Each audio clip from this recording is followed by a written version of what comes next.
Okay, good morning everybody. I cannot hear your voice. Good morning once again. I think you still sleepy or you haven't eaten some food, right? Okay, no problem. We have our good professor today, so don't worry. So be active, okay? So welcome to this lecture that the impact of culture on global negotiation coordinated by Business Management Laboratory. First, introduce me. I'm Sharon Yakalestin. You can call me Sharon. I'm the Master of Ceremony and I will guide you in this lecture. Before we start our core event, I want to tell you about the rules in this lecture. Now, so today we will meet Professor Yahia Zoubir as Professor of International Studies and International Manager and Director of Research in Geopolitics at Cambridge Business School, France. Yeah, this is the publication, Third World Quarterly, Medical Politics, International and Other. So this is the important one. You need to follow the rules in this auditorium. First, keep the auditorium clean, and the second one is turn off your phone. Please respect, because we are student in not high school student again. We are Binus University students, so please professional. And then the next one is eating is prohibited during the lecture. And stay calm and be quiet during the lecture. Give Venusian flashcard to other prior leaving the auditorium. So not just leaving, okay? And then the last one, be active because you are a good person and amazing people. Welcome to this lecture. Okay, that is the rules. And now we will hear a few words from our Miss Respati. Please welcome Miss Respati to the opening. Give applause for Miss Respati. Thank you. Good morning, everyone. Okay. Welcome and thank you for joining us in this international lecture. And hello, Binus online student, wherever you are. Welcome and thank you for joining us. So, Professor Zoubir, this is your second time in Binus. Welcome back. Give applause for Professor Zoubir. Before we start, I want to ask you, who knows? Does anybody know what is negotiator? Raise your hand. Negotiator. Because today we are learning about how to be a good negotiator. Or who wants to be a negotiator? Do you know how to negotiate when you are dealing with business? Who wants to do business here? Entrepreneur? Oh, they are shy, Professor. All right, without further ado, let's welcome Professor Zoubir.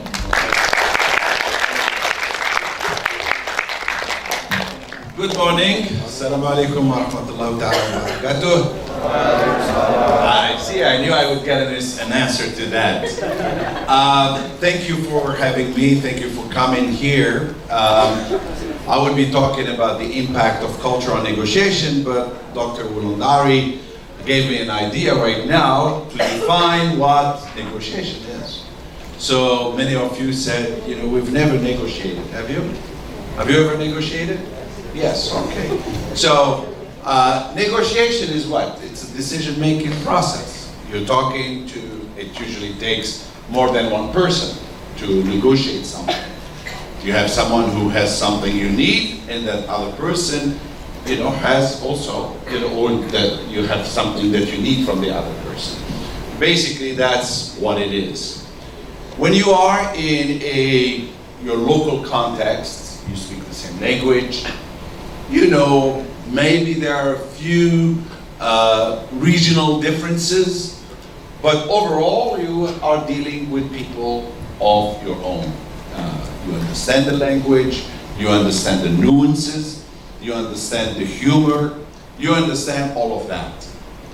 But when you go overseas or you receive someone overseas, then you are exposed to a number of problems. And these are many problems. Of course, culture is not the only obstacle that you would be facing. Do I have that little clicky thing?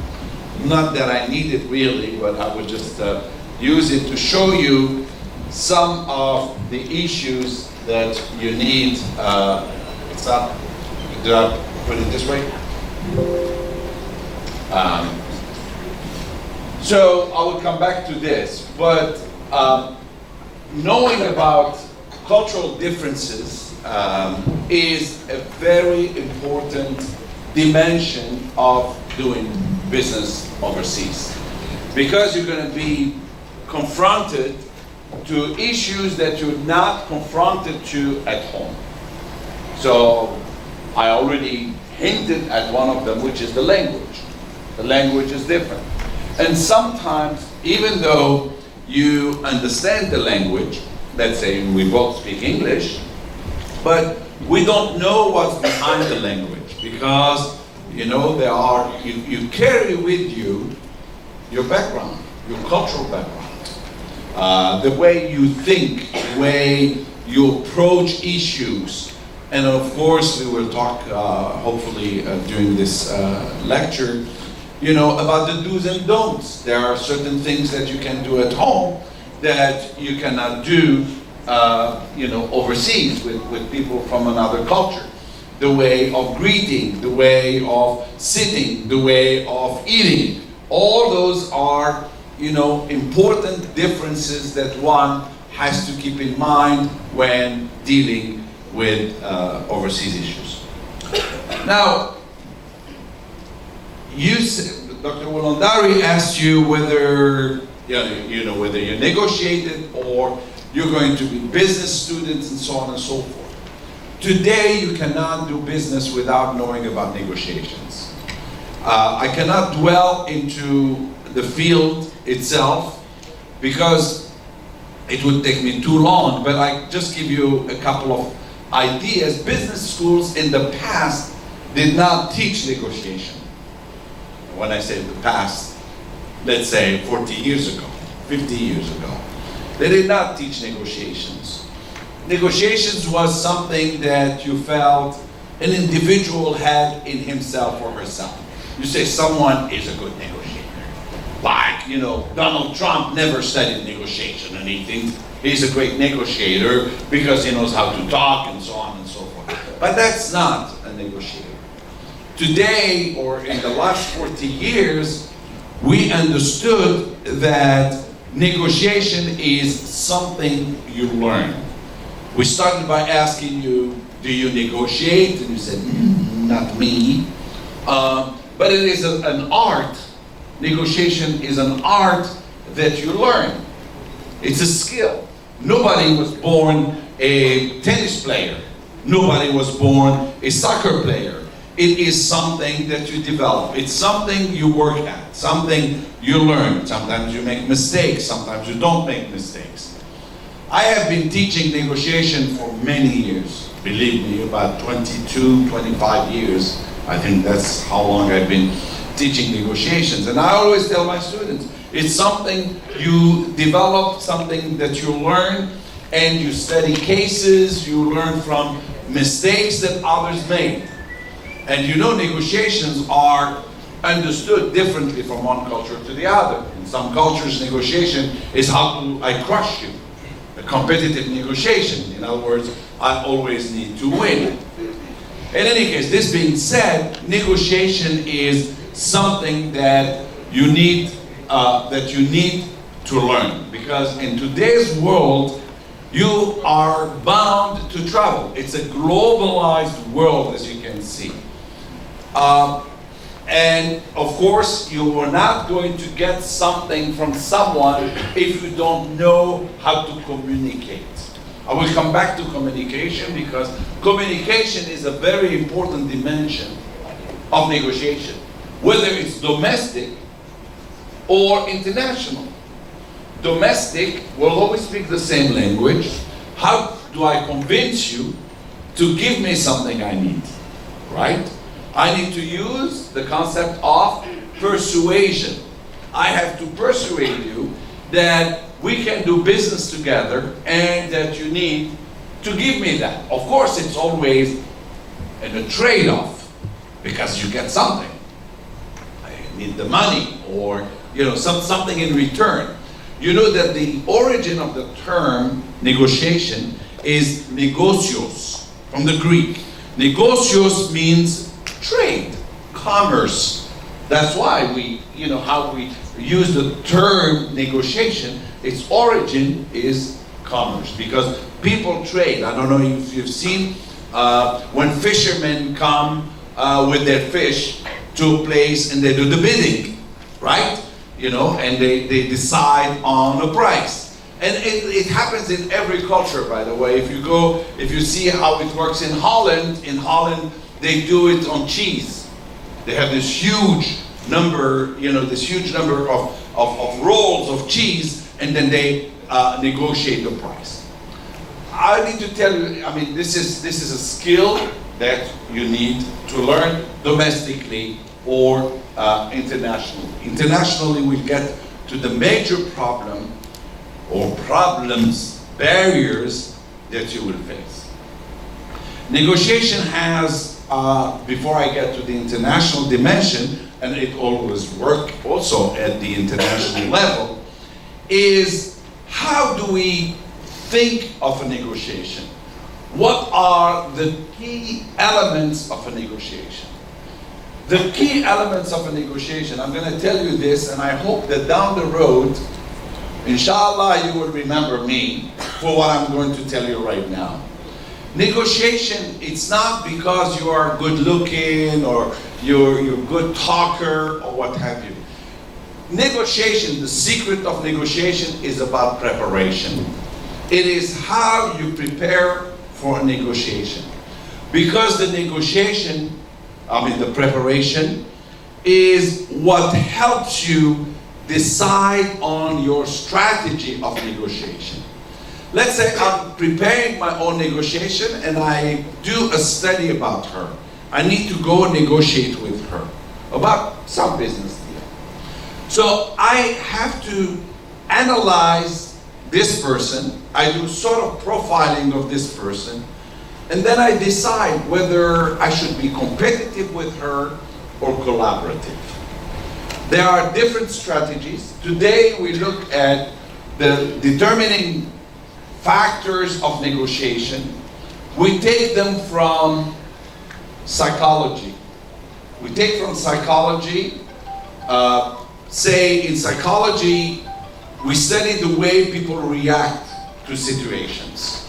If I'm dealing with you in a certain way, if I'm aggressive or not aggressive, how do you react to that? And we found five reactions to conflict, because as you probably know, negotiation is about conflict resolution. That's what it is. Because conflict doesn't mean a fight, but it's differences, right? So how do we react? Some people react aggressively to a situation. Others would react collaboratively. Others would just avoid the problem altogether. They say, I don't want to deal with this, and they run away. Okay? Some would compromise, and compromise is not collaborative. It's not the same in that case. And some others will give in to the other side. They are so scared of the other side. They say, okay, take it. And they want to please the other side. So this kind of reactions to conflict are everywhere, whether it's domestic or international. And of course, you have to decide during the preparation phase what kind of strategy you're going to use in your negotiation. This is really, really important in understanding the concept of negotiations. The negotiation is a way of resolving differences. That's why we call it's a resolution of conflict. That's why we call it negotiation. What are the other aspects of resolving conflict? If I cannot negotiate with you, what happens to two countries when they cannot negotiate? They go to war. And and the bigger one will probably win. Okay? Or there are some other ways. They use mediation. Even you, let's say you're having a fight, and you couldn't resolve it. Well, she's a good friend of both of you, so she may come and mediate between the two of you. Okay, she can help, you know. So mediation exists even at the international level in trying to bring two parties to conflict. Negotiation is always about two, by the way.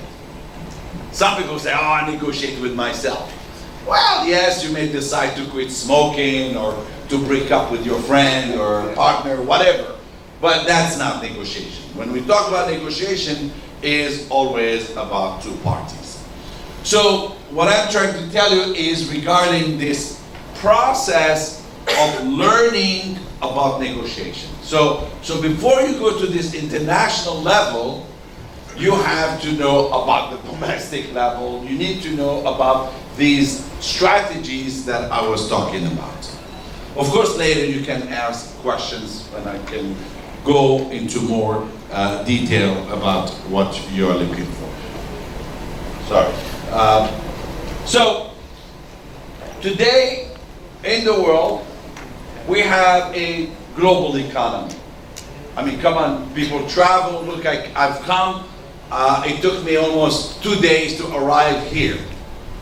It's not bad. In the old days, it was months before somebody can make it to the other place. Today, you have a global economy, trade, exchanges, news right away. Something happens in Papua, you know, everywhere around the world, everybody knows what happened in Papua and so on. So it's globalized. People are investing in different places. If you're like me, if you travel in Africa, you will find Chinese investing everywhere in Africa. So global investments, you know, how do the Chinese negotiate with the local people and so on. So you have different business arrangements and they get very complicated. I can assure you, I have worked in my old school in the United States. I was involved in a big negotiation with the French. Big negotiation. It's not that big compared to Boeing or some other companies, but I was negotiating a 2 million euro deal, which is a lot, 2 million euros. But it's still, you know, it was important, and to get to signing a contract is very complicated because you have to explain to the other side, you know, how to do it.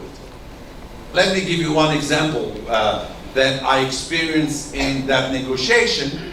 I was representing the American side.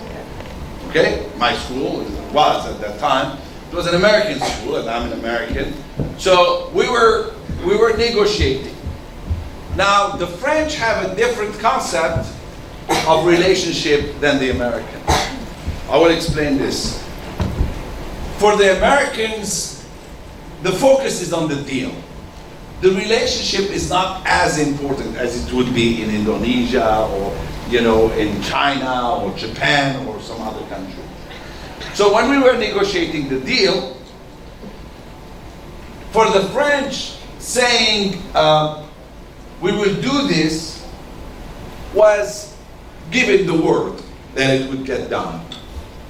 For the Americans, they needed it in writing. They needed the promise to be in a memorandum of understanding. And imagine me, I'm in between. I represent the American school, but the partners were also friends with me. I had developed a friendship with them, a good relationship because I lived in France. And so I had to explain to the French side that the American side needed something in writing. For the French, it was an insult. So I had to separate myself from my American bosses to the French partners to say, you know, Americans always like something in writing.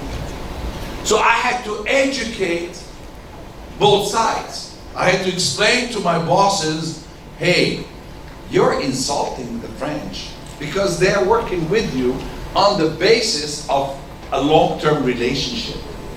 And I had to also explain to the French side that the Americans are a very legalistic culture. If you go to the United States, for those of you, many of you will go, if you're traveling there, you will see, for instance, even if you rent a car, the contract, if you read the back, it's very easy. The front is very easy. Your name, blah, blah, blah. It's very nice. They would say, sign here, sign here, sign here. And you're signing without knowing, really, because, you're fast, it's easy.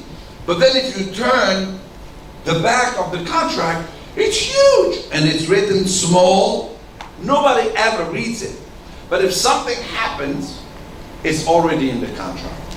So already you have seen the complication of, signing a contract, signing a deal. What do you put in the contract and so on?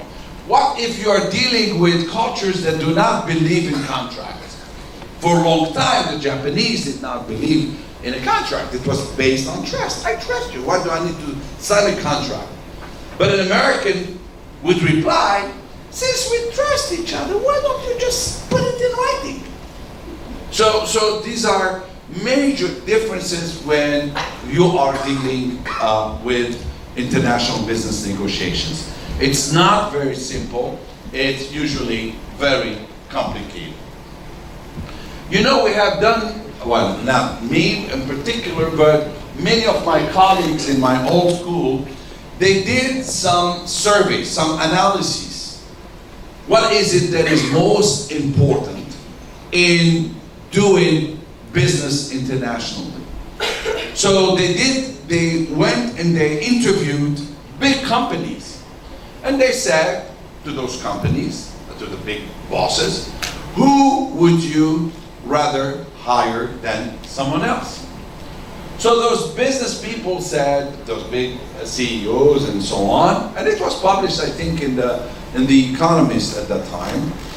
They said, look, people with marketing skills, with finance skills, we can find a dime a dozen.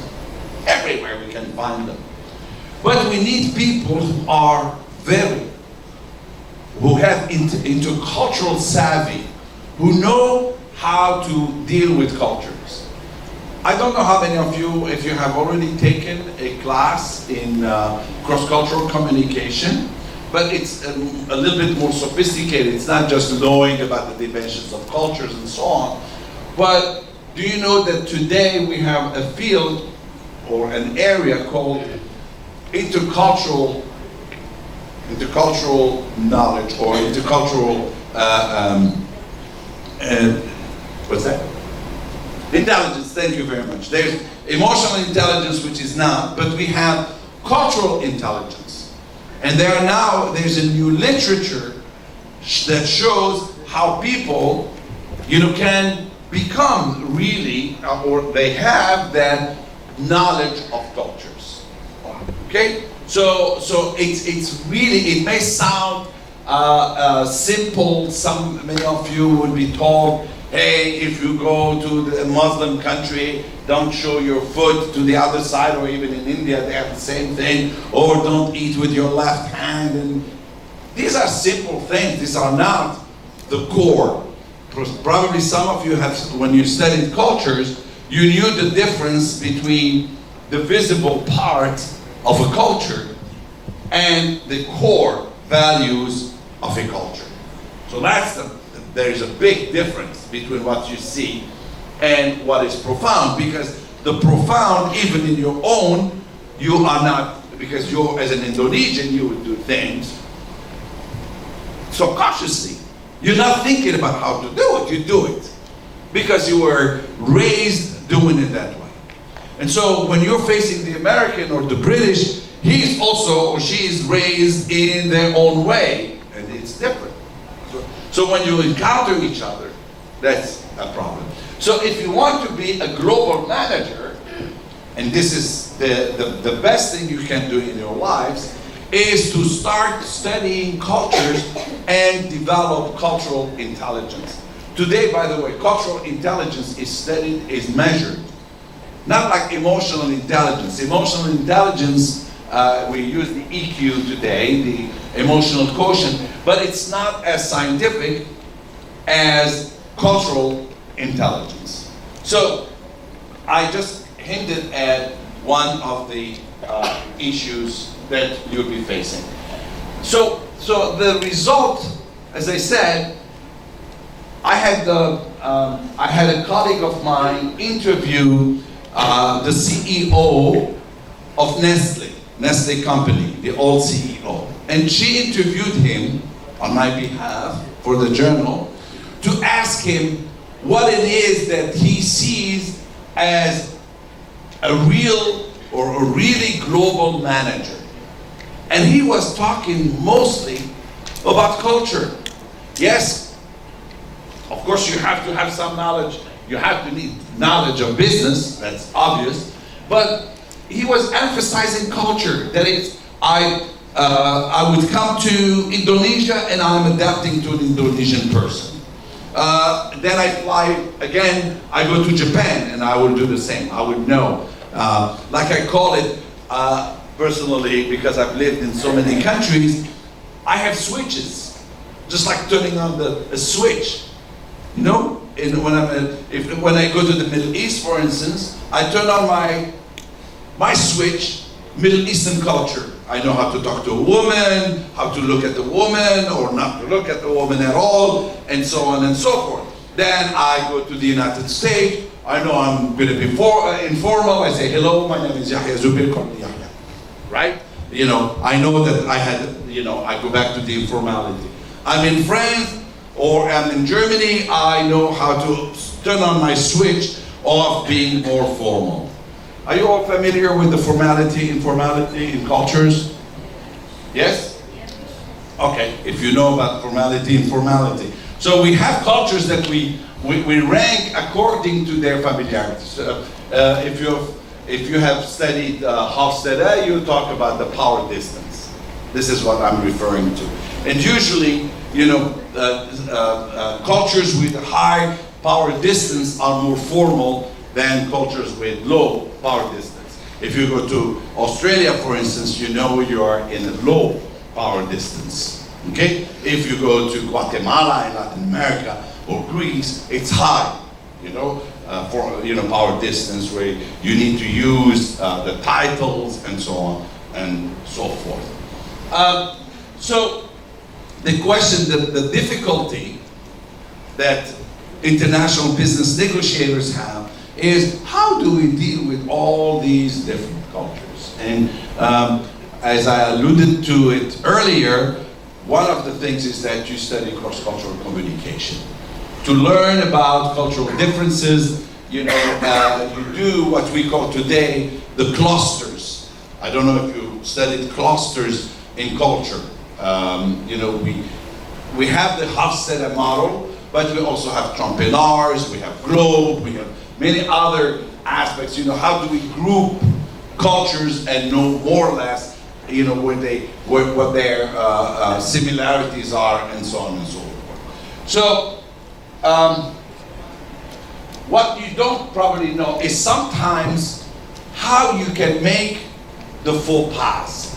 You can make mistakes in intercultural or in international business negotiations. Gift giving, for instance, gift giving can be a cause of a problem in a negotiation. Gift giving. There are many Americans who in the past made mistakes. They arrive to a country and they bring perfume and they tell their business partner, here it is, this is for your wife. And in the Middle East, this is an insult. It can cause the deal to collapse. These are very simple things. You have other cultures that are gift-giving cultures, like China. What if you receive a big gift, for instance? Receiving a big gift may be misinterpreted as being a bribe. In other words, you're buying me up. No, you're giving me a bribe.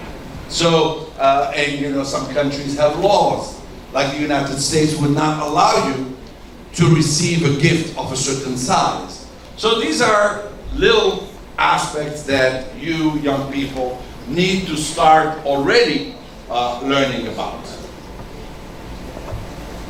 Today I would focus, as I said, on the impact of culture, but I'm going to go over some of the major barriers to international business negotiations.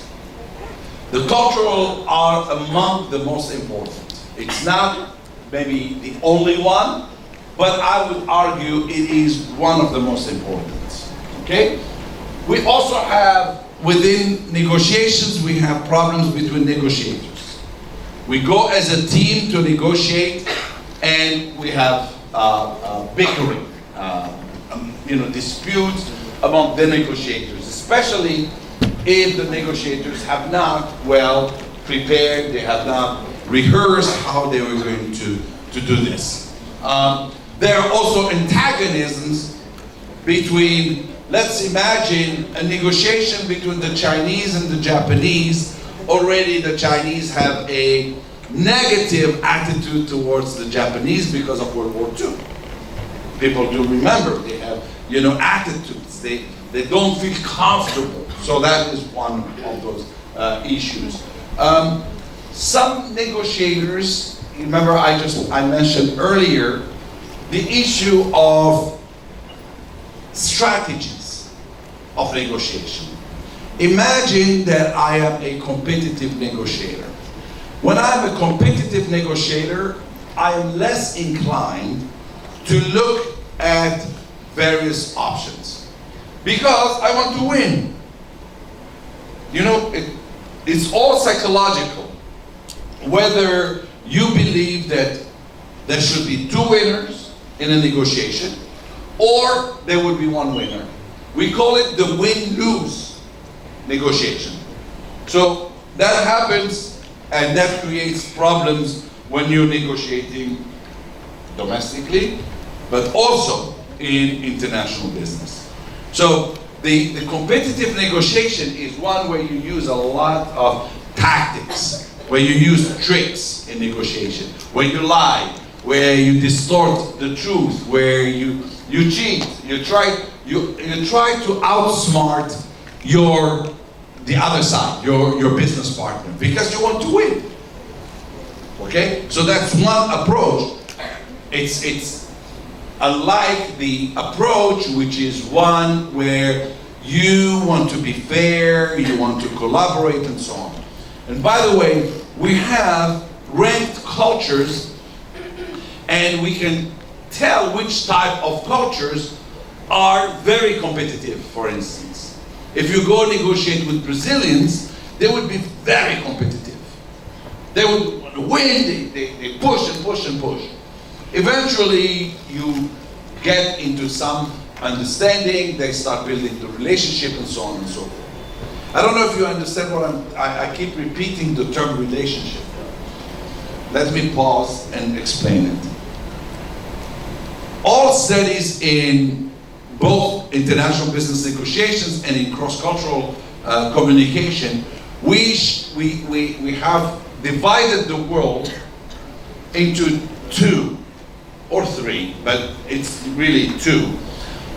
We have what we call the deal-oriented cultures and the relationship-oriented cultures. So if you talk about the deal-oriented cultures, these are cultures where I can do business with you. I meet you at an airport. I say, I'm going through Kuala Lumpur. I meet you there. We sit down. I don't know you from Adam or Eve. We get the deal. We call them deal-oriented cultures. I don't necessarily want to know you. I just want to focus on the deal because I come from a culture where we don't stay in the job for a long time anyway, and so on and so forth. So I don't need to know you. These are cultures where you could do business over the phone. You don't see the face of the person. And you have the majority of the world, which is relationship-oriented cultures. For instance, if you go to the Middle East, You would be dreaming to think that you're gonna get a business deal whenever you arrive. You don't know when the deal is gonna happen. You know Carrefour, I saw yesterday in one of the malls, I was with Ronald, and I saw Carrefour. It took Carrefour 5 years to negotiate its presence in China. 5 years of negotiating. Because the Chinese needed to develop this kind of relationship. And when I say relationship, what else do I say? Trust. Why? How do you trust if you are in a given culture? How do you know that the other side is not going to cheat you? That they are not going to rob you? So you have to understand these concepts. You have to. This is what you need in international business negotiations, is the concept of trust. And trust has different ways. How do you get trust? If you were in my class, I would give you a quiz right away and say, how do you trust? So one of the practices to trust is to make little concessions. I give you a concession and see how you're going to respond to it. Of course, if you're smart in negotiation, whether it's domestic or international, you don't make a big concession ever when you start. Because the other side will always expect more, right? More concessions. If I give you a big one later, I don't have anything to give. So I'll be in trouble. So I need the other side to reciprocate when I make that concession. So what else happens when you are doing business or negotiating internationally? You have this notion of personal feelings. You feel insulted in the negotiation. Or you may have the concept of face. How many of you are familiar with the concept of face? Well, you should know face. Face. In some cultures, face is so important. Why is it important about face? You know that in some cultures they would never tell you no. You ask them, can you do this? Did we get a deal? And they would say, yes, yes. And they don't mean yes. They just cannot say no to your face. Sometimes you study what we do in cross-cultural communication. We study also the nonverbal expressions. How do I say no without saying no with words? Okay? Well, you probably know that the Japanese would do, right? Difficult, right? That means no, okay? I like to tell this joke, real. This was a negotiation between, this is what you have studied, I'm sure, in communication. You all studied communication? High context, low context, are you familiar with that? I don't see many answers here. All right, let me explain to you the concept. I take a little break, or a little pause on the rest. The communication, we separate countries in different levels. There are what we call the direct negotiation, or sometimes we call it polychronic, or the high context and the low context cultures. In the low context cultures, when I say no, it means no. If I say yes, it means yes. I say what I mean and I mean what I say. This is a direct negotiation. Where do you find that? You will find it in Australia, New Zealand, the US, Germany, Switzerland, more or less the UK. Then you have some in between. But you have the high context where you have to take into account your environment. That's why we call it the high context culture. This is where people would not tell you exactly where things are. They go around. They go in circles. The way I explain it when I deal with negotiations, let's say in a high context culture, if I am going to meet with her, okay? If I'm going to meet with her, then she calls me, I have to greet her, I have to ask her about her family, how she's doing, because I know her. I cannot shame her by not greeting her and talking to her. Then I go, keep going, then there's someone else. Then I stop, and so on and so forth. So I'll end up arriving late. If she's from my culture, she will understand why she's late.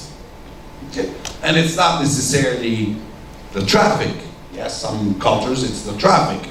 But in general, it is because it's a high context culture. And we have, we communicate differently. When I talk to you, I expect you to understand what I'm trying to tell you between the lines. Okay? So that's the big difference. Of course, the highest, the culture that ranks the highest in high context culture is Japan, right? They use verbal communication. It's everything between the lines and so on and so forth. Now the problem is when you have someone from a low context culture negotiating with someone with a high context culture. And the example I have happened between a Norwegian company or negotiator and a Japanese negotiator. Okay? So the Norwegian asked the Japanese, okay? He asked the Japanese, do we get a deal? The Japanese responded, difficult. Okay? Difficult? In other words, he meant, no, really. But the Norwegian, who is from a low context culture, right, would say, what can my company do to make the deal easier? Of course, it didn't go anywhere because the Norwegian is expecting some clear answer, direct. But the Japanese cannot come out straight and say, no, we're not going to have this deal. So there are ways of doing it, of course, and then you have to understand in Chinese, by my learning with Chinese, I learned the concept of minze, which is the face, which is very high. Some of you will do business in the Middle East, you know the concept of hashuma, how you lose face, you're embarrassing your whole, family and so on because of you. In any case, this is something that needs to be, for negotiators, they need to understand that when someone says yes, it does not mean that it is a yes. One time I had a Japanese student, my own Japanese student, to try to explain to me when a yes means really yes. It's very hard. There's an author, some of you have maybe come across, his name is John Graham, and he has written a book on how the Japanese say yes and when it's basically it always means no. So he has studied how the Japanese say no without using the term no. Okay, so this is one of the other issues. So suspicions where you don't trust someone from a different culture. You think that some of you may think, oh, all the Japanese. They don't mean what they say, they're difficult to deal with, they never come out. Because if you're American and you're dealing with the Japanese, the fact that the Japanese is not coming straight to tell you something, you interpret it as being hiding something. Some of you have studied, the concept also of occultics. I don't know if you use it in your classes.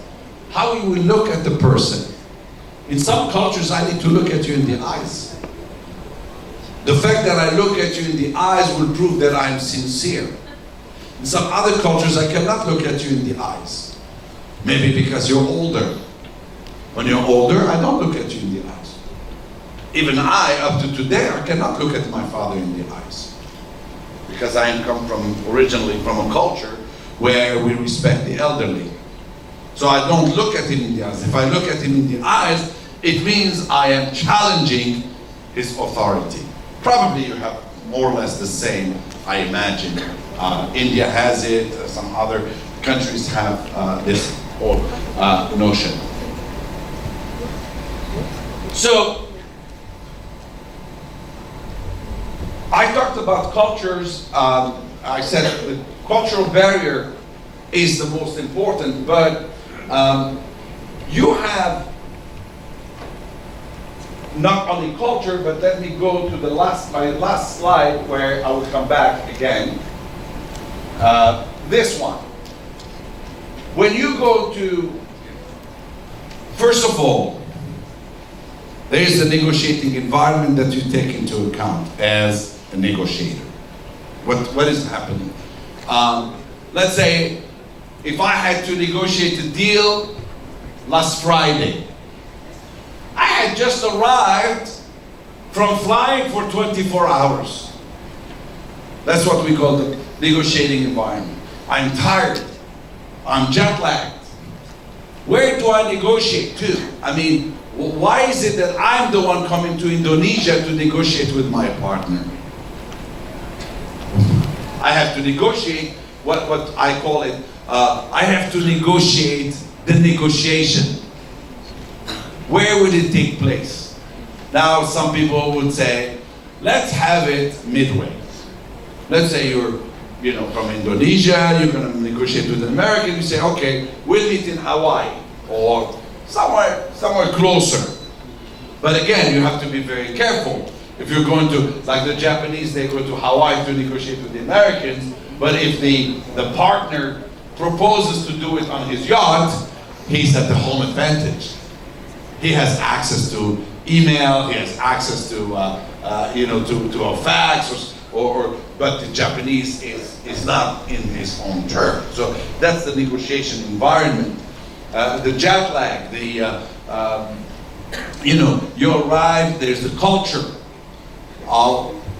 Some people have translators, the interpreters. Do you get a local translator or do you bring your own? Okay, so that is a big problem. I'm bringing someone, let's say I come to Indonesia and my Indonesian partner does not speak my language. So he brings an interpreter. Interpretation or translation is a very complex issue in international negotiation. Because if that interpreter you're talking to that interpreter in Indonesian, and the interpreter talks to me in English, how can I be sure that I'm getting the right thing? So we have a concept of reverse translation. Say, translate back. But most people would prefer today to bring their own interpreter because it can be tricky to have, this issue. So that's why I talk about the negotiation environment. Okay? I cannot get into all the tricks that can happen in international negotiations. There are tricks if you have in a competitive negotiation. If I come to, let's say I go to a country that is very hot, has sun, my negotiation partner may put me facing the sun, where I feel uncomfortable. These are some of the tricks that I use. By the way, you can find books that deal with all the tricks and tactics in negotiation. Okay? Or I would be sitting I'm the negotiator in my own country, I'm sitting in a big chair, very comfortable. Then there's a short table and a short chair and very narrow, and my partner is sitting down. So as an international business negotiator, I have to learn all these tricks, why they are used. Why do people use tactics? Why is it that not all negotiators would like to be collaborative, knowing that collaboration you may get, better results? Why is it that some people do? So that's what we try to understand. When I'm a business negotiator, I need to know. That's why I always go back. Prepare. If domestically you have to prepare in knowing who she is, you prepare, what the market is, how much of a market share she has, and so on. You do basically the same in international negotiation, but you have to add the cultural dimension to analyze the circumstances and which culture you're going to. I have a book in my head. I mean, you can even ask my colleagues here from Indonesia. I always when I teach in China a lot. I always ask my hosts in China to teach me, to educate me. I've been going to China for 15 years or 16 years. I still don't believe that I know Chinese culture. Of course, the Chinese are very kind to me. They say, oh, you know so much about our culture. Yes, I do. But I don't know the depth of the culture. I think I will tell you I'm going to give you an example. I used to have a Chinese friend, Frank Wang, whom I called my cultural advisor. So one time we were in the campus in Shanghai. I was alone in my office in Shanghai. I was looking at the street, and I said, oh, there's a restaurant there, and it looked like something nice from a distance, and I had never been there. So at lunchtime, Frank came for us to go to lunch, and he said, where would you like to go? I said, Frank, I was looking from the window, and I think there's some nice restaurant. You and I have never been there. He said, are you sure you want to go there? I said, sure, let's go try it. I described it to him, so later I knew that he knew. So we kept walking towards the restaurant, and he told me, are you sure you want to go there? I said, Frank, why? You think it's bad? He says, no, just ask him. In any case, we got there, we had lunch, I finished the lunch, I paid, and I said, Frank, this is the worst restaurant I have ever been to. And he looked at me and said, I told you so. I said, how did you tell me? He said, I asked you if you knew that restaurant. So for him, he was indicating, he could not tell me that we shouldn't go there, but it was an implicit communication that we should not go there. So basically, if you are to be in international negotiations, you need to learn about, in your preparation, you have to add this dimension of culture. I think last year when I was here, I think I talked about the clusters. Today, of course, different people do different things regarding culture. You can either study the national culture. So what I do, I take a book on, some of you may have seen them, they're called Culture Shock. I don't know if you've seen that series. By the way, it's not very reliable. I don't like it very much. But in any case, some people buy books and they say, okay, if you're going to such and such country, this is what you need to do, this is what you need to understand about the culture. I prefer the clusters because it gives me a general idea, and then it helps me because it gives me more time. If I'm in Indonesia,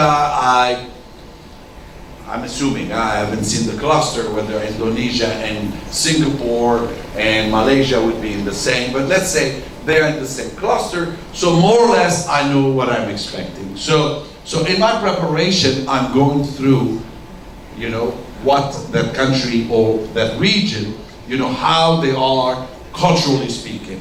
What is the culture? How do they negotiate? Are they fair in their negotiating? Are they competitive? I know, for instance, if I'm going to Holland, I know the Dutch are very collaborative. They don't like to cheat. Their margin is relatively nice. I know if I'm going to Russia, I know in negotiation, the Russians would start very high. very high. And they are very tough negotiators. And then you have to stick to your position and you continue going down. Arabs too. Arabs are tough negotiators, but they make concessions very fast. Okay? Americans, on the other hand, they make a concession and then they stick to their position. They won't make concessions. So, if I know this in advance, I know how to prepare for it.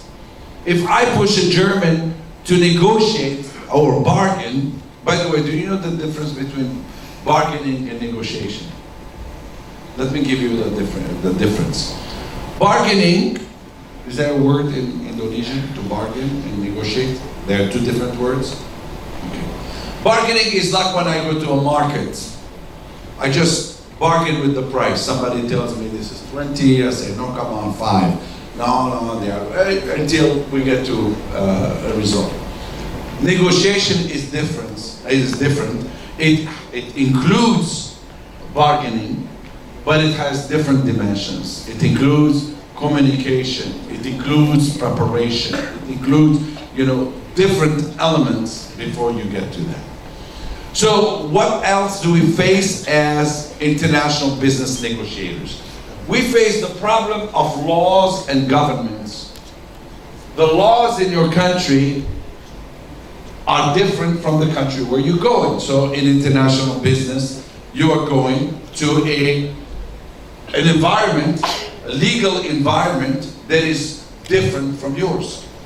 What is acceptable in your country may not be acceptable in the other one. So that is very important. I spent about 3 hours explaining this in the context of international business. Okay? So the legal environment, which is quite different.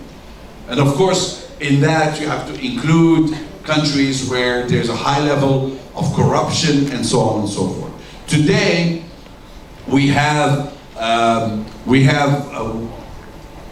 organizations that provide us with information regarding which countries would have a high level of corruption, for instance. That the laws are not clear, but in order to circumvent the laws, you have to pay some people, or in other cases, because in your country you cannot do that overseas, then you have to hire agents and so on and so forth. So that is something that you have in international, in terms of legalism. The foreign governments, political, you're going to have an election soon in Indonesia, right? So, or yesterday in Thailand. Well, the new government may be not so open to foreign investments or to foreign businesses and so on and so forth. It may change. I used to use a simulation in my classes on India. And it was Honeywell doing business in India. Honeywell had built a factory in India for $1 billion. Then they had an election, right? And the new government said, I don't agree with the price. I don't agree with the price of the product and so on and so forth. What was Honeywell to do? Because there was a new government. So Honeywell did not do the right due diligence in order to invest in India, for instance. So these are always, or we study political risk, by the way. We study political risk analysis. If I am today it's very easy, political risk, because you have what we call political risk analysis or political risk services. These organizations do exist. They are very expensive, but they do exist. The currencies, the fluctuations of currencies. You're talking to someone who's been, when I was stupid young professor, assistant professor, I was sent overseas by my old school. And I did not negotiate the currency. I didn't negotiate. I went with my regular salary. Okay? So it was the year when the IMF and the G5 and so on agreed to that agreed to devalue the dollar, that the dollar was too high. So I went from Washington to Brussels. By the time I got to Brussels, my salary was halved because the currency, the dollar went down a great deal. So I was young, I didn't know. So I called my boss and I said, hey Dave, my salary is half now because of the currency. So most companies today, if you're doing international business negotiating, you have to negotiate the currency fluctuations. You have to be not only familiar with the currencies, but the currency, you block, there's some companies, for instance, they say, okay, since I'm dealing business with you, the rupiah is worth so much in dollars, and we block it for about a year, since we're doing business, or 2 years.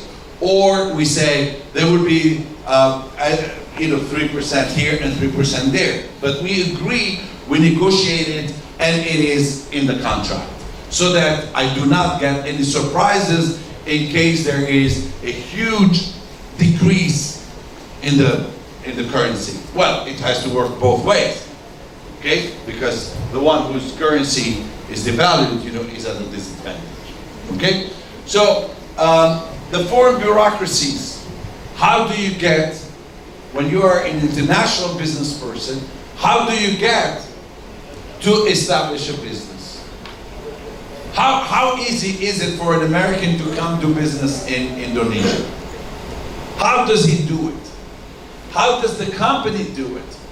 How do I get through the differences, or the bureaucratic hurdles when they tell you, you have to wait such and such number of days, or you don't know which office to go to, or they say, no, this is not allowed, and so on and so forth. That's one other issue. Sudden change. If you are, some of you were very young at the time, 7 years ago, you probably were very young. But there was a whole region where, in the Arab world, where there was instability. They call it the so-called Arab Spring. Well, if you were China and Russia, they had invested billions of dollars in Libya. There was instability in Libya, and China lost $30 billion. And they had to evacuate all the employees who were in Libya. They had to evacuate about 40,000 Chinese citizens who were in Libya. So when you are an international business negotiator, you have to take into account the potential instability in a given country where you're going to do business. So you see, it's not just culture. I don't want to leave you with the sense that only culture is important. There are other dimensions. Ideology, socialism, non-socialist. What kind of ideology does that country have? I can add, instead of ideology, you're a Muslim country, right? I have to know if I am an international business person. For instance, I cannot have products with alcohol or with pork or what have you, right? It's very important. Some people don't know this. They assume that if they are sending you some medicine, they don't have to mention that the pills or something else is made with pork gelatin. Today, some companies have to, specify what the product contains. So this is also a very important dimension in dealing with overseas. Cultural differences, I hope I have already mentioned them. As I said, it's not the only dimension, but it is one of the very most important dimensions of doing business overseas. Again, the culture I mentioned only that dimension regarding power distance or do's and don'ts. it goes well beyond just do's and don'ts. Because you are, the very definition of negotiation differs, or in other words, the objective of why we negotiate may be different from one culture to another.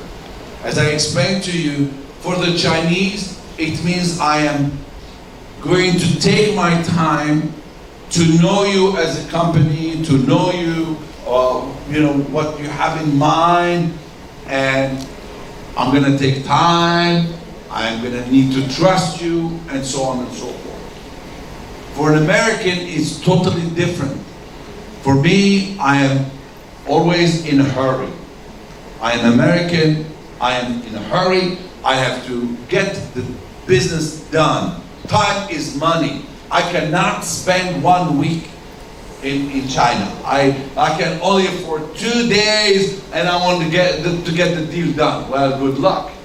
You're not going to get it done, So we get other issues in international business negotiations. Punctuality. How do you act? In some places, being on time is like a religion. I swear to you, I have been to conferences in Germany, for instance, where they have a bell, where they have an agenda. It's not from 9:10 to 9:30. It's 9:12 to 9:22, to the minute. If you arrive to an appointment, if I say, I meet you at 9, 2 minutes before 9, I'm already there. That's what it is. If, on the other hand, and it happened to me, I go to, and if I stay with Germany and Sweden and all the others, the northern countries, when I meet with you, I meet only with you. I'm sitting with you. Everything is set. I don't answer my phone. My secretary would hold my calls and so on and so forth.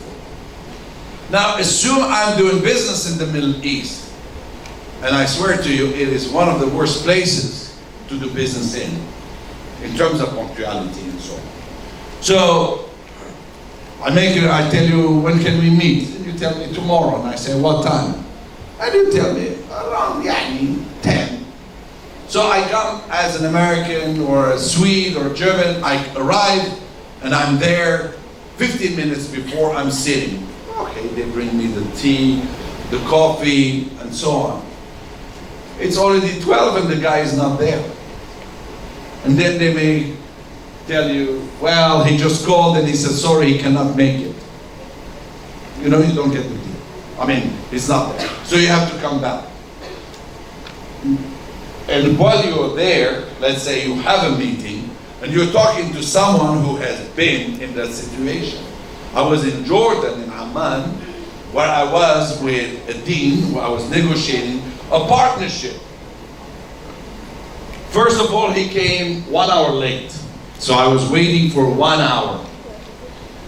Secondly, I would not say more than 3 sentences, the phone would ring and he would answer the phone. Okay? Then there would be someone knocking on the door and he would stick his head, hello, hello, ahlan, ahlan, ahlan, salam, salam, and it's going on. So even I, who come from that culture, originally I'm from Algeria, so it's more or less the same, I was frustrated. What is the attitude that you are going to use as young people when you become negotiators? Well, when you are what we say in international business negotiating, I am the seller. I'm going to that country to sell. So I have to adapt to that country. Don't say, oh, I'm going to Indonesia. I know they're always late, so I'll go late. They would be very upset with you. I mean, Indonesians would be very upset, I assume, because you know that in their own country, they would not be late. Because you're smart, you know this. So you would not be late. So I personally, Yahia Zoubir, when I go, depending on the country, I know about punctuality. I study punctuality. I study. seriously, in China, they are extremely punctual. In China, lunch is at 12, and it is at 12. When they tell you I meet you at 12, they meet you at 12. The Chinese are becoming longer. Okay? So I have to adapt to the local culture rather than expecting the local culture to adapt to me. No, it's not the same. You are in your home turf. So I have to respect your home. But you, when you go, let's say you go to Germany, you make sure that you are on time. This is how you're going to do it. When you do it also, again, I always go back to culture, but there are other elements, what we call the influence of the stakeholders. When you are negotiating in a different country, you also have to take into account the unions, for instance, who are opposed. Let's say I'm coming to your country to sell steel. And you produce steel, and you have a union to defend the steel industry. They may be demonstrating against me. So how do I, or you are an organization of green environmentalists, and I'm an oil company coming to Indonesia, and I have a bad reputation of being a polluter, like Shell, who had a horrible situation once. So what do I do? Okay? So the stakeholders are also a dimension that you have to take into account. So international business negotiations, again, are a very interesting field. I think I had mentioned a few, I listed these, the environment, the foreign laws and government, the foreign, the monies, the currencies, and so on and so forth. So these are all a sort of package that you cannot neglect one of the aspects of it. It is the success of your negotiation is going to depend on your understanding of these issues. How do you do it? If you only take this slide of mine, okay, and you make it, you take this slide, I promise you, and you make it your slide of preparation for going overseas to negotiate. This already will help you. Of course, I have to add what I discussed with her earlier, that is, I do a profiling. Who is the main negotiator? Who is the negotiator? Okay. And if I know, probably many of you know, that in what we call the group cultures, which you have studied, I believe, in cross-cultural communication, you know that if you are negotiating with people from Thailand, there will be a whole team, 6 or 7 people sitting at the table, or the Japanese. Americans would send 1 or 2, maximum 2 negotiators. And usually the 2 negotiators, if there are 2, one would play the good guy and one plays the bad guy. I think you know this kind of trick, right? Sometimes, right? It's not always. Or Americans usually bring a lawyer with them, an attorney. In some cultures, if you bring an attorney, it means you don't trust me. So it's really difficult.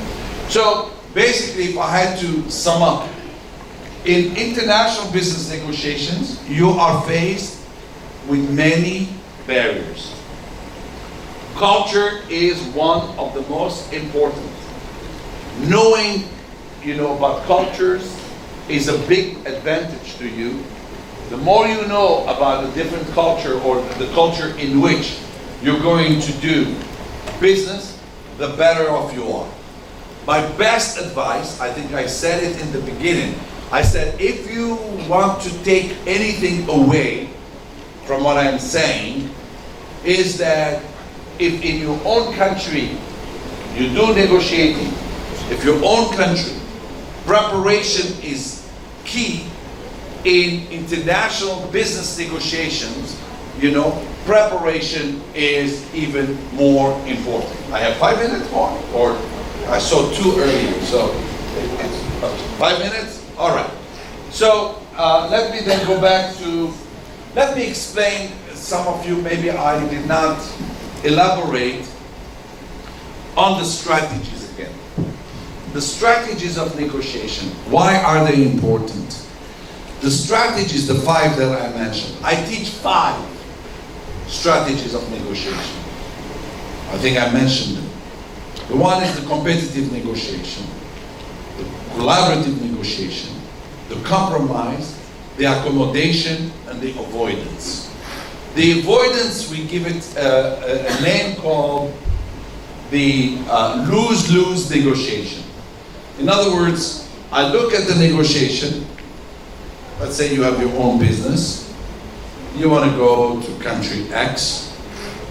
You follow my advice. You do your preparation. The other side is interested in doing business with you. But you look at every aspect and you say, this is not good for me. Either internationally or domestically, you don't. So it's a lose-lose for each side. But you have been smart enough in your preparation to say, this is not worth it. I'm not going to be, usually we say the lose-lose is in a situation when you know that maybe this person is not very ethical. Maybe what they do is legal but not ethical, morally right. So I don't. So we call it the lose-lose. But really the 2 major strategies are the competitive and the collaborative. The competitive is extremely tough, which is the usual negotiation, is when you want the most for yourself. You don't care about the other. Okay? That's a competitive negotiation.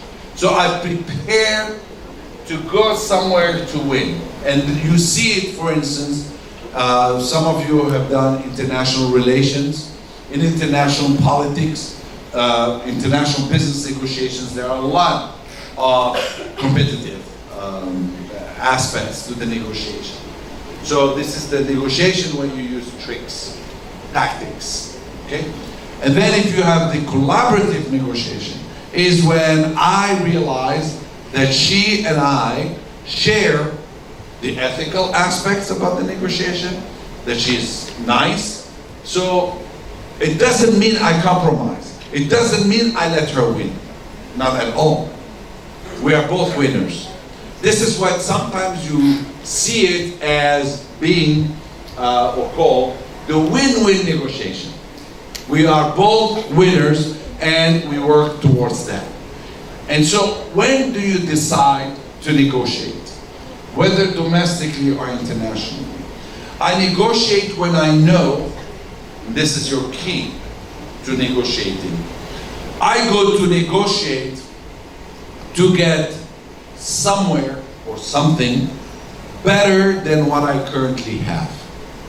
If not, you don't negotiate. So in international negotiation, before you invest so much in traveling, in spending money and so on, you may decide right out, I am not going. But if you feel that you have an interest, that's when you go.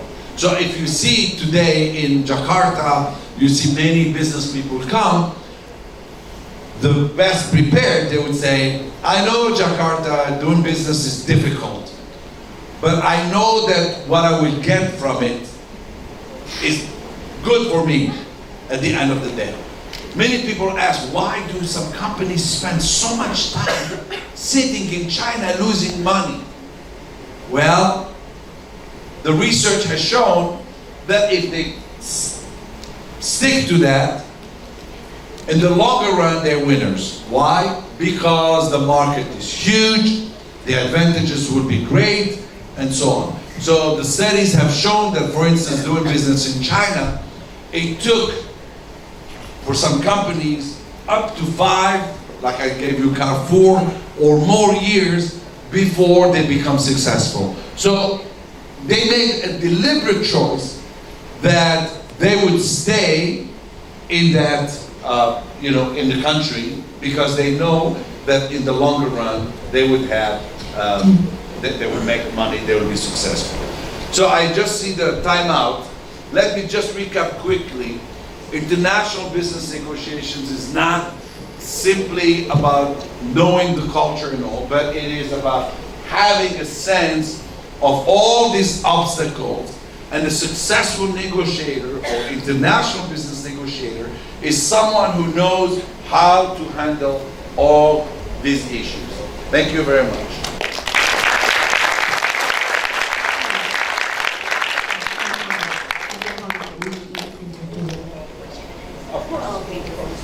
Okay, negotiation, it's great. So sir, how to use a good question to win more negotiation? What do you think about more negotiation? How to use a good question? How to use a good question? You can share it to students. Okay. First of all, why am I going to negotiate? That's the best question you can ever ask. Why? Why am I going to negotiate? You have to ask yourself this fundamental question. Why am I going to negotiate? What am I expecting from a negotiation? For those of you who might be interested, I can share with you the template that I give my students. I have a whole list of questions. Thank you for your question. I have a whole list of questions that I ask about myself. What do I want to accomplish in this negotiation? Why am I going to this negotiation? What is my alternative if I don't negotiate with you? What is my alternative? If you don't give me the deal, if you don't agree to the deal, what am I going to do? Am I going to concede everything? What am I going to do? A great negotiator is someone who develops an alternative. What is the secret of negotiations? I mean, she asked a very tough question. But this is a tough one. If I know why, what is my alternative? If I cannot do business, or I cannot be successful, or I cannot get this deal, what is my alternative? So I work very hard. I say, hey, but he has the same. He's okay. If I don't have it with him, you would be faced, I'm going to share this with you that you would like. When, let's say, someone is at a job, to explain the concept of alternative. You are at a job, but your boss is terrible. You are really tired of your job. Okay. Your pay is not good. So what do? You go to your boss. Most people, what they do, they go to the boss and say, boss, I need a better pay. But if you don't give me a better pay, I'm going to quit. And the boss says, okay, quit. Now compare this with, I'm not too happy, my salary is not good, I have asked this boss to give me a better salary, right? I'm going to apply elsewhere. I apply.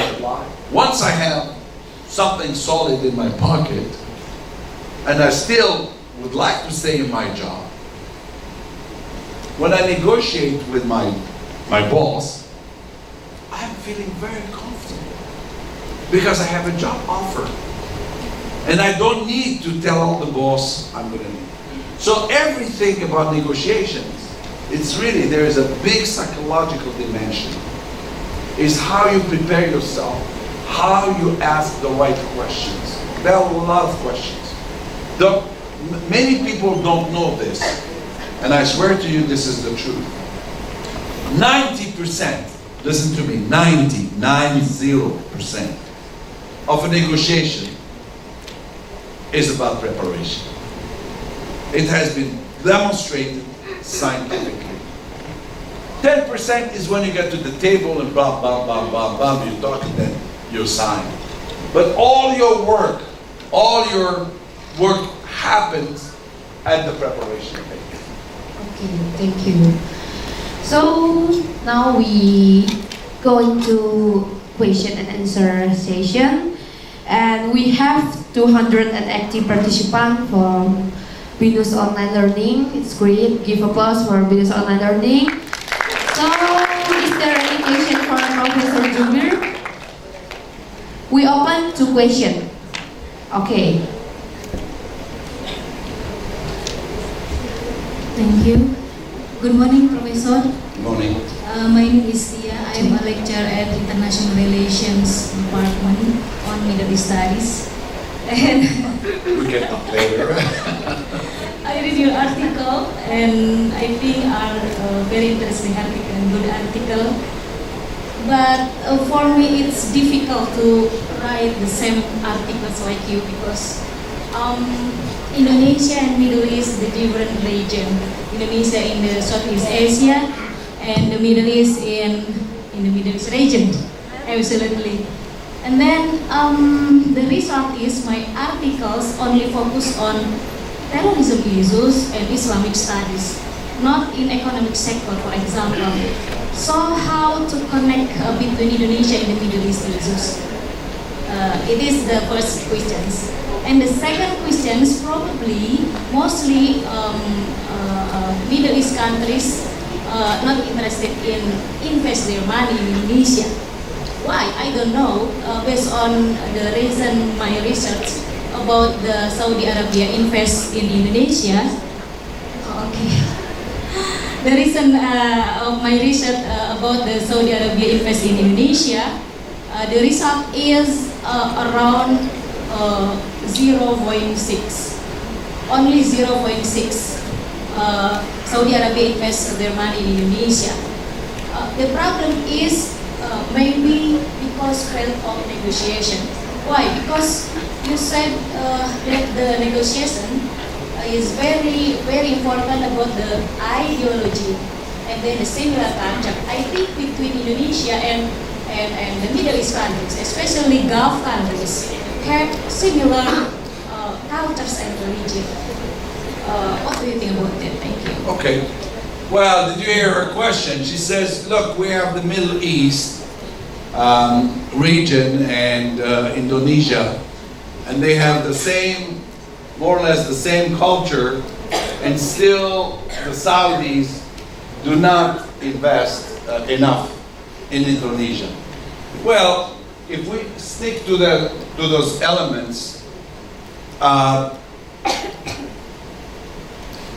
I don't think it is about culture, because the culture is more or less similar. There's, although in terms of practice of Islam, the Saudis is a sect, as you probably know.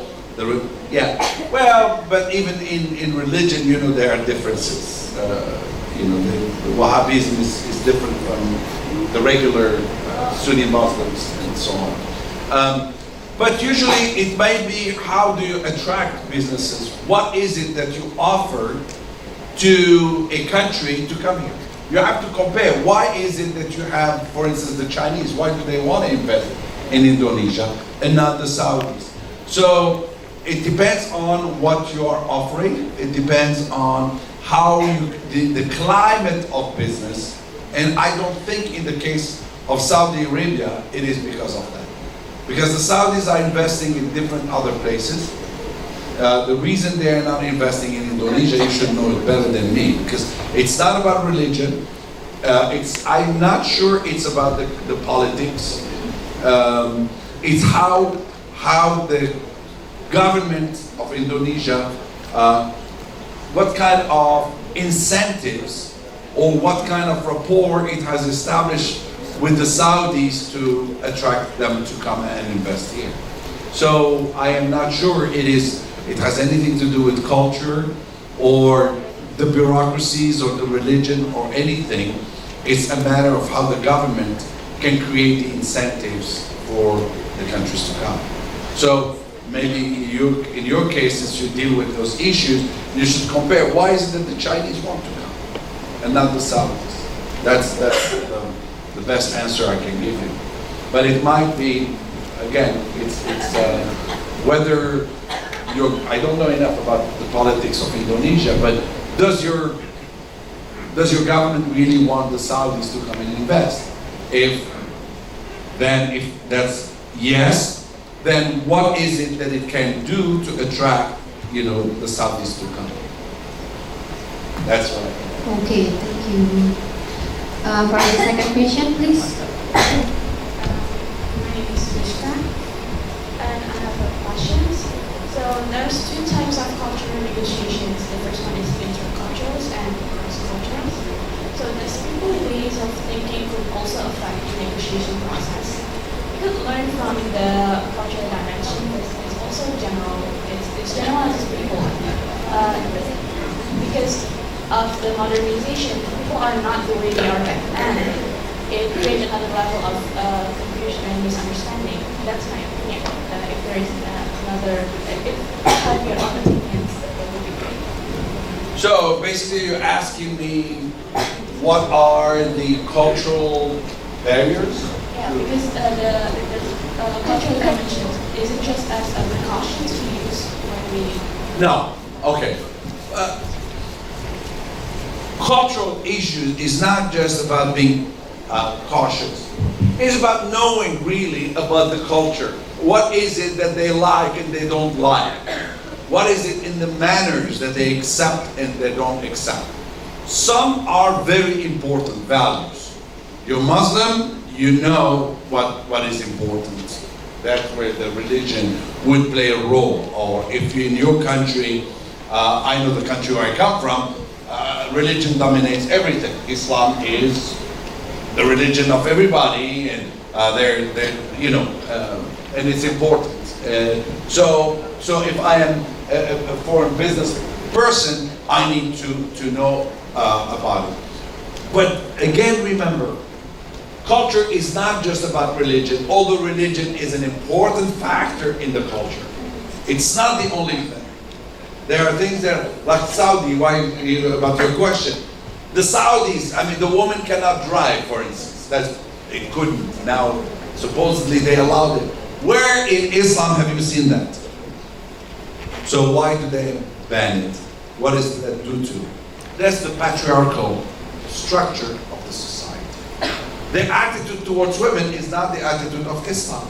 So I have, as a business person, I have to know the difference, and I would know it. Okay. So usually when I have a fight with my Saudi colleagues, I tell them, the wife of the Prophet used to drive a caravan, and then you ban, cars. Women from driving cars. It doesn't make sense to me. So you're violating Islamic rules in a sense, but it's the society. It's the patriarchal nature of the society that does that. So a good business person would know the nuances. It's not just, being cautious. Yes, I would be cautious in my behavior of what I can do, what I cannot do, but there's more to it. There's more to it. You have to be intuitive. Okay? It's not just knowing the dimensions. Yes, of course, I can learn very fast about the power distance or the formality, informality. But as I said, culture is about the core values. That's the invisible part. Some of you, maybe your professors have shown you the model, the iceberg. It's what goes, the bottom of the iceberg is the most important. The core values, the attitude of what is the meaning of winning? Do I win to crush you, or do I win just enough to also keep you as a partner, to keep the relationship?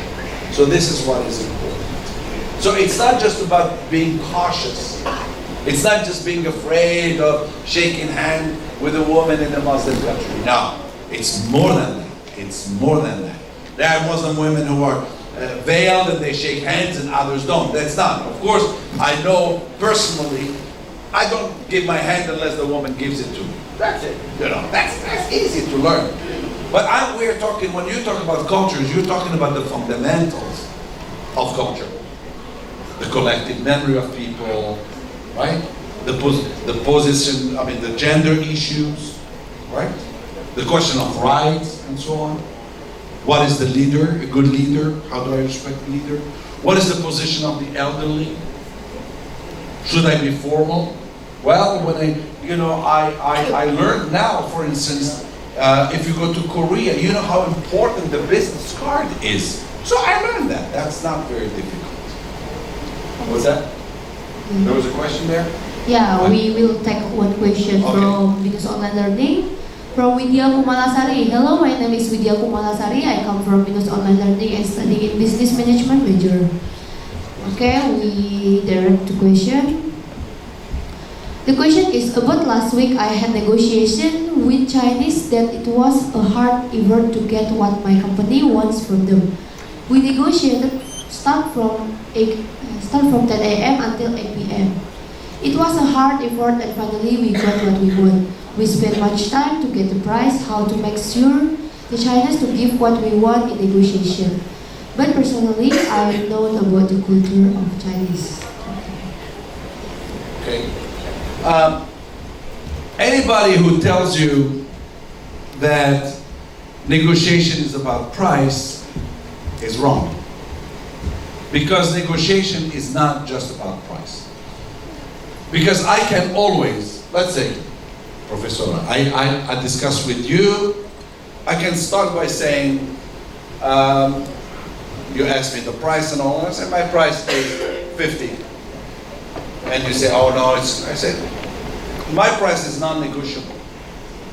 If I'm a good negotiator, and I'm talking to the person who is online, you have to look at the areas around. You say, okay, since you don't want to give me this price, what else can you give me? And people don't know it. It's like I've seen it in salary negotiations. People get stuck on just the salary figure. They forget that you can get other things that will make up more. Like, you get, for instance, that company can, when you get to business, you'll see it will happen to you. They can give you the lawyer to, or help you with your house, or, you get other things. The Chinese are very firm, and I don't know what kind of negotiation this gentleman had with the Chinese. Well, with the Chinese, sometimes if you walk away, that is, the question is not the walk away. The walk away is when the price is, the negotiation in general is unacceptable to you. That's one, when you walk away. Because when do you walk away? You walk away when you are getting less than what you currently have. Okay? So, the question is how to persuade the other side to give you a better price. You can say, to this, was it the gentleman or lady? Lady. So to this lady, I asked her, why are you asking for this price? Can you justify it? Explain it to me. If you tell me it's 50, okay, fine, but tell me why. I can also tell you what we have something called auction. I can say, yeah, but your competitor is giving it to me for 40. Why are you asking for 50? Now, if that negotiator says, yes, but does the other party give you an extended warranty? Now, okay, so that's important to me, the extended warranty, right? So I'm willing to pay more because I have an extended warranty, because I have a better service, I have a better distribution, whatever the case might be. So that's what this person, Lydia, you said, yeah, that's what she has to look into. But the Chinese are tough negotiators, but if it's a competitive negotiation, it depends on what she wants to do. If you are trying to have a long-term relationship with this partner, continue working, get the explanation from this partner. If it's a one-time deal, well, you can walk away or you play really hardball with the negotiator. Yeah, thank you. It was an amazing question and answer. So now we close for question and answer session and we are going to the prize session.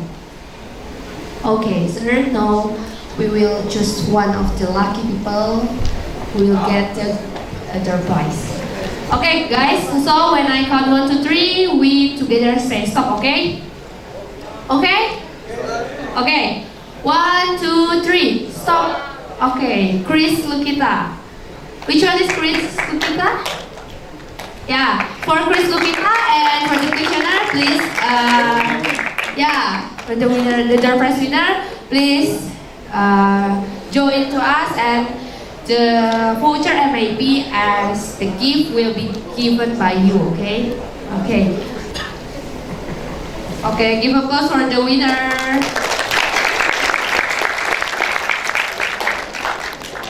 And the second one?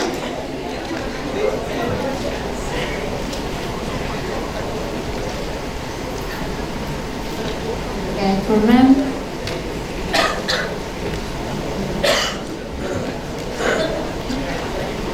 Okay, give applause once again for our winner, and thank you. Okay, for Professor, please stay on stage. Before we end our special event, we'd like to give you a placard and certificate as our gratitude and appreciation to you, okay? Okay, for placard will be given by Miss Respati. Please welcome Miss Respati. You have for Miss Respati.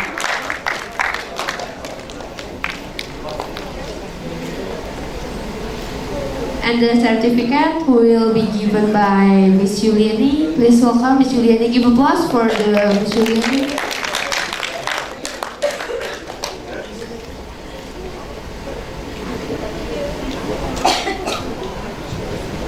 One, two, three. Once again, 1, 2, 3. Yep. Okay, thank you.